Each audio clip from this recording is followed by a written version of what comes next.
Wonder, pages 35 through 50. First day jitters. Okay, so I admit that the first day of school I was so nervous that the butterflies in my stomach were more like pigeons flying around in my insides. Mom and Dad were probably a little nervous too, but they acted all excited for me, taking pictures of me and Via before we left the house, since it was Via's first day of school too. Up until a few days before, we still weren't sure I'd be going to school at all. After my tour of the school, Mom and Dad had reversed sides on whether I should go or not. Mom was now on the one saying I shouldn't go, and Dad was saying I should. Dad had told me he was really proud of how I handled myself with Julian, and that I was turning into quite the strong man. And I heard him tell Mom that he now thought she had been right all along. But Mom, I could tell, wasn't so sure anymore. When Dad told her that he and Via wanted to walk me to school today, too, since it was on the way to the subway station, Mom seemed relieved that we would all be going together. And I guess I was too. Even though Beecher Prep is just a few blocks from our house, I've only been on that block a couple of times before. In general, I try to avoid blocks where there are lots of kids roaming around. On our block, everybody knows me, and I know everybody. I know every brick and every tree trunk and every crack in the sidewalk. I know Mrs. Grimaldi, the lady who's always sitting by her window, and the old guy who walks up and down the street whistling like a bird. I know the deli on the corner where Mom gets our bagels, and the waitress at the coffee shop, who all call me honey and give me lollipops whenever they see me. I love my neighborhood of North River Heights, which is why it was so strange to be walking down these blocks feeling like it was all new to me suddenly. Amesfort Avenue, a street I've been down a million times, looked totally different for some reason. Full of people I never saw before, waiting for buses, pushing strollers. We crossed Amesfort and turned up Heights Place. Via walked next to me, like she usually does, and Mom and Dad were behind us. As soon as we turned the corner, we saw the kids in the front of the school, hundreds of them, talking to each other in little groups, laughing or standing with their parents who were talking with other parents. I kept my head way down. "Everyone's just as nervous as you are," said Via in my ear.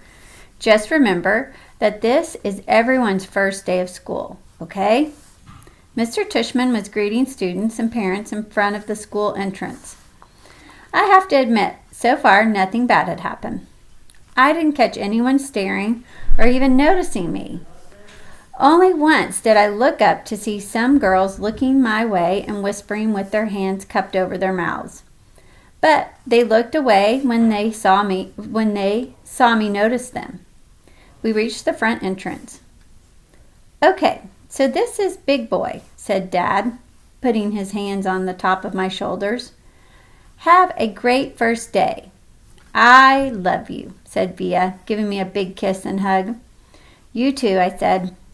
"I love you, Augie," said Dad, hugging me. "Bye." Then Mom hugged me, but I couldn't tell she was about to cry, which would have totally embarrassed me. So I just gave her a fast, hard hug and turned, and then disappeared into the school. Locks. I went straight to room 301 on the 3rd floor. Now I was glad I had gone on that little tour because I knew exactly where to go and didn't have to look up once. I noticed that some kids were definitely staring at me now. I did my thing of pretending not to notice. I went inside the classroom, and the teacher was writing on the chalkboard, while all the kids started sitting at different desks. The desks were in a half circle facing the chalkboard, so I chose the desk in the middle toward the back, which I thought would make it harder for anyone to stare at me. I still kept my head way down, just looking up enough from under my bangs to see everyone's feet. As the desk started to fill up, I did notice that no one sat down next to me. A couple of times, someone was about to sit next to me, then changed his or her mind at the last minute and sat somewhere else. "Hey, August," it was Charlotte giving me her little wave as she sat down at a desk in the front of the class. Why anyone would ever choose to sit way up front in class, I don't know. "Hey," I said, nodding hello. Then I noticed Julian was sitting a few seats away from her, talking to some other kids. I know he saw me, but he didn't say hello. Suddenly, someone was sitting down next to me. It was Jack Will. "Jack." "What's up?" he said, nodding at me. "Hey, Jack," I answered, waving my hand, which I immediately wished I hadn't done because it felt kind of uncool. "Okay, kids. Okay, everybody, settle down," said the teacher, now facing us. She had written her name, Miss Petosa, on the chalkboard. "Everybody find a seat, please. Come in," she said to a couple of kids who had just walked in the room. "There's a seat there and right there." She hadn't noticed me yet. "Now, the first thing I want everyone to do is to stop talking." And she noticed me. "Put your backpacks down and quiet down." She had only hesitated for a millionth of a second, but I could tell the moment she saw me. Like I said, I'm used to it by now. "I'm going to take attendance and do the seating chart," she continued, sitting on the edge of her desk. Next to her were 3 neat rows of accordion folders. When I call your name, come up and I'll hand you a folder with your name on it. It contains your class schedule and your combination lock, which you should not try to open until I tell you to. Your locker number is written on the class schedule. Be forewarned that some lockers are not right outside this class but down the hall. And before anyone even thinks of asking, no, you cannot switch lockers and you can't switch locks. Then, if there's time at the end of this period, we're all going to get to know each other a little better, okay? Okay. She picked up the clipboard on her desk and started reading the names out loud. "Okay, so Julian Albans," she said, looking up. Julian raised his hand and said, "Here," at the same time. "Hi, Julian," she said, making a note on her seating chart. She picked up the very first folder and held it out toward him. "Come pick it up," she said, kind of no nonsense. He got up and took it from her. "Zimma Chin." She handed a folder to each kid as she read off the names. As she went down the list, I noticed that the seat next to me was the only one still empty, even though there were 2 kids sitting at one desk just a few seats away. When she called the names of one of them, a big kid named Henry Joplin, who'd already looked like a teenager, she said, "Henry, there's an empty desk right over there. Why don't you take that seat, okay?" She handed him the folder and pointed to the desk next to mine. Although I didn't look at him directly, I could tell Henry did not want to move next to me, just by the way he dragged his backpack on the floor as he came over, like he was moving in slow motion. Then he plopped his backpack up really high on the right side of the desk, so it's kind of like a wall between his desk and mine. "Maya Markowitz," said Mrs. Petosa. "Here," said a girl about 4 desks down from me. "Miles Norrie." "Here," said the kid that had been sitting with Henry Joplin. As he walked back to his desk, I saw him shoot Henry a "poor you" look. "August Pullman," said Mrs. Petosa. "Here," I said quietly, raising my hand a bit. "Hi, August," she said, smiling at me very nicely when I went up to get my folder. I kind of felt everyone's eyes burning in my back for the few seconds. I stood in front of the class and everybody looked down. When I walked back to my desk, I resisted spinning the combination when I sat down, even though everyone else was doing it, because she had specifically told us not to. I was already pretty good at opening locks anyway because I used them on my bike. Henry kept trying to open his lock but couldn't do it. He was getting frustrated and kind of cursing under his breath. Miss Petosa called out the next few names. The last name was Jack Will. After she handed Jack his folder, she said, "Okay, so everybody write your combinations down somewhere safe that you won't forget, okay? But if you do forget, which happens at least 3.2 times per semester, Mrs. Garcia has a list of all the combination numbers. Now go ahead, take your locks out of your folders and spend a couple of minutes practicing how to open them. Though I know some of you went ahead and did that anyway." She was looking at Henry, and when she said that, "And in the meanwhile, I'll tell you guys a little something about myself. And then you guys can tell me a little about yourselves, and we'll get to know each other. Sound good?" Good. She smiled at everyone, though I felt like she was smiling at me the most. It wasn't a shiny smile like Mrs. Garcia's smile, but a normal smile, like she meant it. She looked very different from what I thought teachers were going to look like. I guess I thought she'd look like Miss Fowl or Miss Jimmy Neutron, an old lady with a big bun on top of her head. But, in fact, she looked exactly like Mon Mothma from Star Wars Episode 6. Haircut kind of like a boy's and a big white shirt kind of like a tunic. She turned around and started writing on the chalkboard. Henry still couldn't get his lock open, and he was getting more and more frustrated every time someone else popped one open. He got really annoyed when I was able to open mine on the first try. The funny thing is, if he hadn't put the backpack between us, I most definitely would have offered to help him. Around the room. Miss Petosa told us a little about who she was. It was boring stuff about where she originally came from and how she always wanted to teach, and she left her job on Wall Street about 6 years ago to pursue her dream and teach kids. She ended by asking if anyone had any questions, and Julian raised his hand. "Yes," she said. She had to look at the list to remember his name. "Julian?" "That's cool about how you're pursuing your dream," he said. "Thank you." "You're welcome." He smiled proudly. "Okay, so why don't you tell us a little about yourself, Julian?" Actually, here's what I want everyone to do. Think of 2 things you want other people to know about you. Actually, wait a minute. How many of you came from Beecher Lower School? About half the kids raised their hands. Okay, so a few of you already know each other, but the rest of you, I guess you are new to the school, right? Okay, so everyone think of 2 things you want other people to know about you. And if you know some of the other kids, try to think about the things they don't already know about you. Okay? Okay.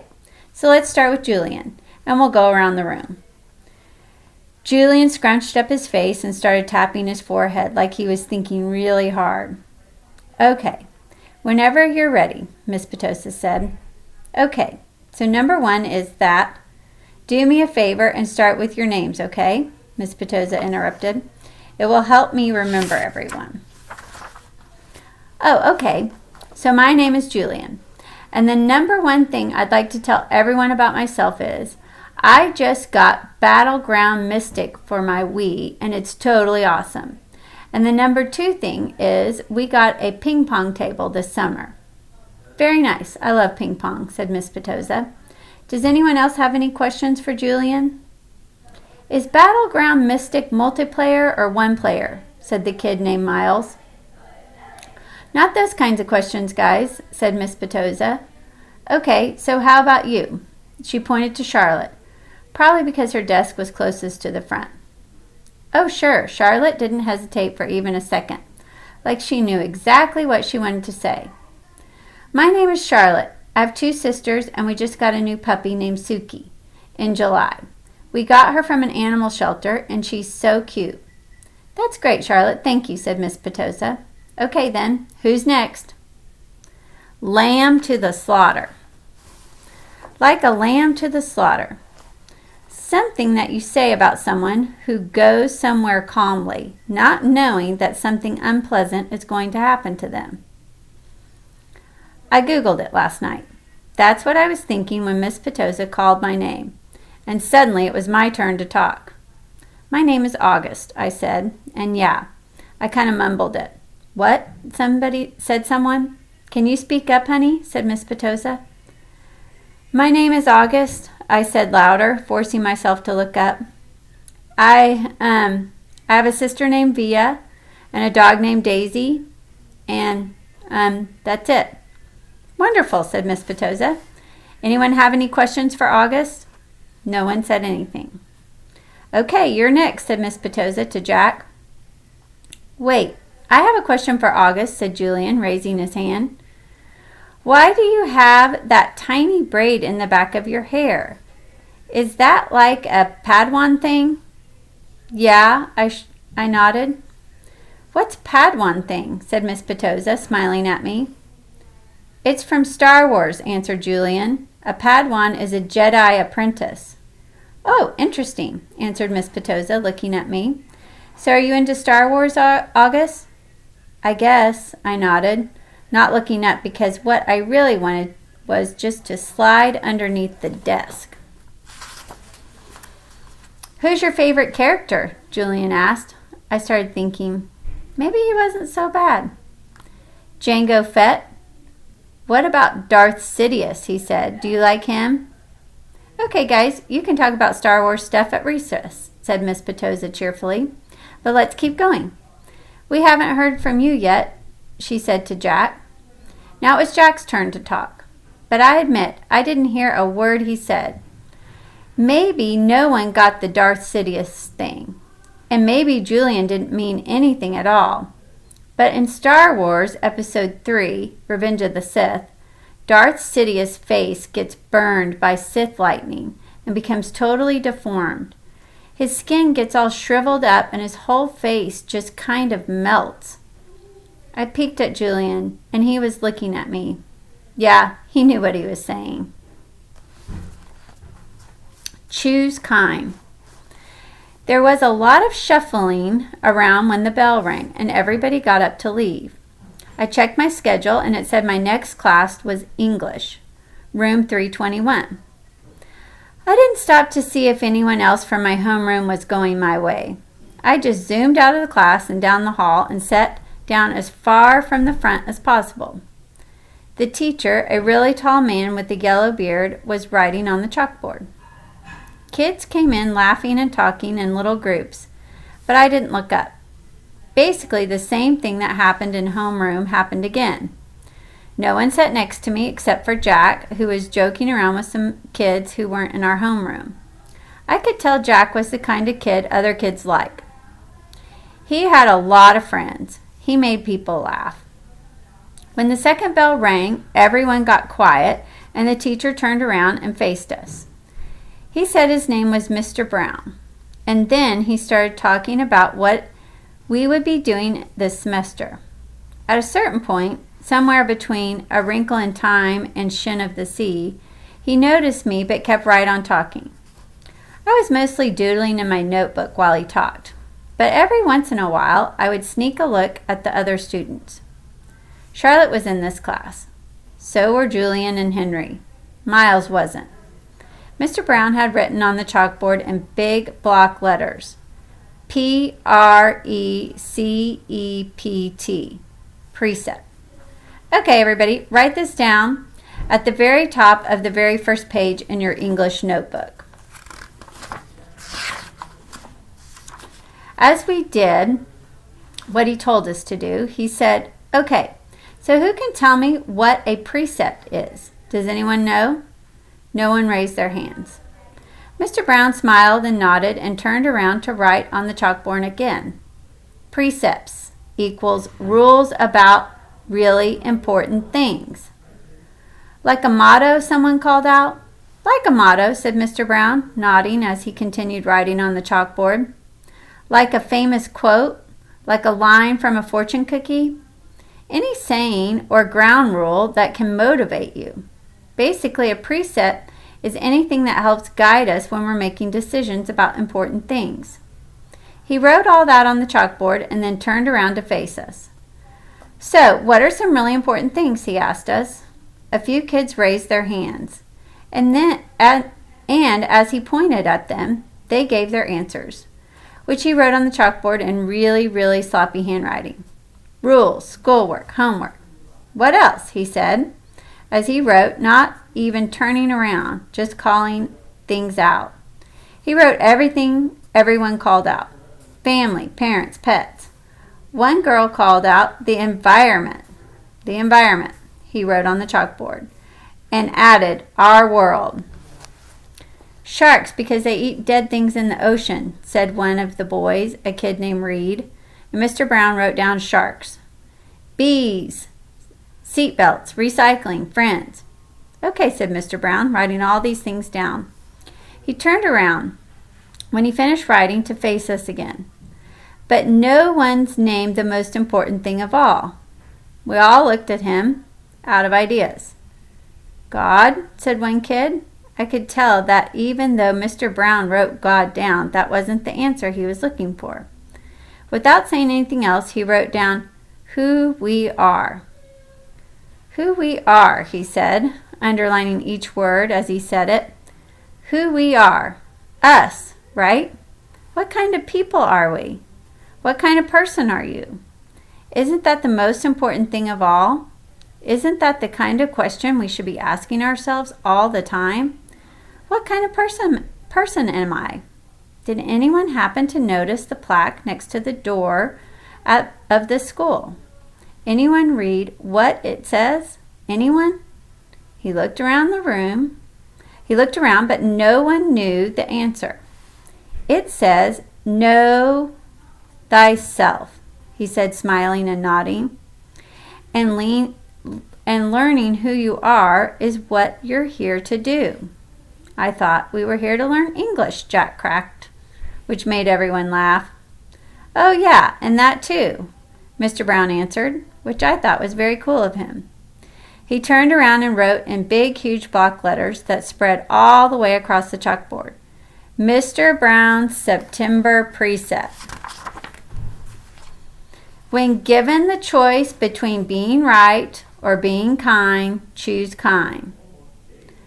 Okay, so everybody, he said, facing us, I want to start a brand new section in your notebooks and call it Mr. Brown's Precepts. He kept talking as we did what he was telling us to do.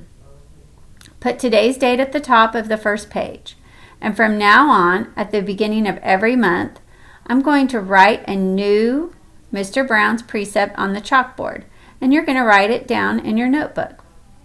Then we're going to discuss that precept and what it means. And at the end of the month, you're going to write an essay about it, about what it means to you. So by the end of the year, you'll have your own list of precepts to take away with you. Over the summer, I'll ask my students to come up with their very own personal precept. Write it on a postcard and mail it to me from wherever you go on your summer vacation. People really do that, said one girl whose name I didn't know. Oh, yeah, he answered. People really do that. I've had students send me new precepts years after they've been graduated from the school. Actually, it's pretty amazing. He paused and stroked his beard. But anyway, next summer seems like a long way off. I know, he joked, which made us laugh. So everybody relaxed a bit while I take attendance, and then when we're finished with that, I'll start telling you about all the fun stuff we're going to be doing this year in English. He pointed to Jack when he said this, which was also funny. So we all laughed at that. As I wrote down Mr. Brown's September precept, I suddenly realized that I was going to like school, no matter what. Lunch. Via had warned me about lunch in the middle school. So I guess I should have known it would be hard. I just hadn't expected it to be this hard. Basically, all the kids from all the 5th grade classes poured into the cafeteria, at the same time talking loudly and bumping into one another, while they ran to different tables. One of the lunchroom teachers said something about no seat saving allowed. But I didn't know what she meant, and maybe no one else did either, because just about everybody was saving seats for their friends. I tried to sit down at one table, but the kid in the next chair said, "Oh, sorry, but somebody else is sitting here." So I moved to an empty table and just waited for everyone to finish stampeding and the lunchroom teacher to tell us what to do next. As she started telling us the cafeteria rules, I looked around to see where Jack Will was sitting, but I didn't see him on my side of the room. Kids were still coming in as the teacher started calling out their first few tables to get their trays and stand in line at the counter. Julian, Henry, and Miles were sitting at a table toward the back of the room. Mom had packed me a cheese sandwich, graham crackers, and a juice box, so I didn't need to stand in line when my table was called. Instead, I just concentrated on opening my backpack and pulling out my lunch bag, and slowly opening the aluminum foil wrapping of my sandwich. I could tell I was being stared at without even looking up. I knew that people were nudging each other, watching me out of the corners of their eyes. I thought I was used to all kinds of stares by now, but I guess I wasn't. There was one table of girls that I knew were whispering about me because they were talking behind their hands, and their eyes and their whispers kept bouncing over to me. I hate the way I eat. I know how weird it looks. I had surgery to fix my cleft palate when I was a baby, and then a second cleft surgery when I was 4. But I still have a hole in the roof of my mouth. And even though I had jaw alignment surgery a few years ago, I have to chew food in the front of my mouth. I didn't even realize how this looked until I was at a birthday party once, and one of the kids told the mom of the birthday boy he didn't want to sit next to me because I was too messy with all the food crumbs shooting out of my mouth. I know the kid wasn't trying to be mean, but he got in big trouble later, and his mom called my mom that night to apologize. When I got home from the party, I went to the bathroom mirror and started eating a saltine cracker to see what I looked like when I was chewing. The kid was right. I eat like a tortoise. If you've ever seen a tortoise eating, like some prehistoric swamp thing.